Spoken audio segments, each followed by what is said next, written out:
Hello বন্ধুরা, এখানে আমাদের ডার্টিং লাগবে।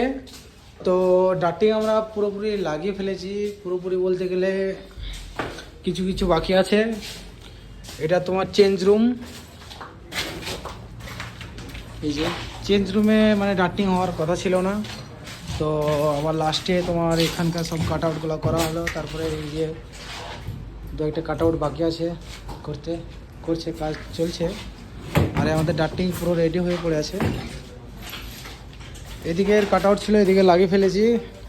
আরেকটা মজার বিষয়, এখানে হেলদির মানে বিটটা ফেসে গিয়েছিলো। যাই হোক, যেভাবে হোক বের করেছি বন্ধুরা। দেখাই তোমাদেরকে, কি ভয়ানক জায়গা রে ভাই, কি বলবো। আচানক যদি কেউ আসে না, এখানে ভয় খেয়ে যাবে। এগুলো চেঞ্জ রুম, অনেক পুরানো এটা, মানে এখানে কোনো ডার্টিং ছিল না আগে। এই যে মেন রোড, হাইওয়ে।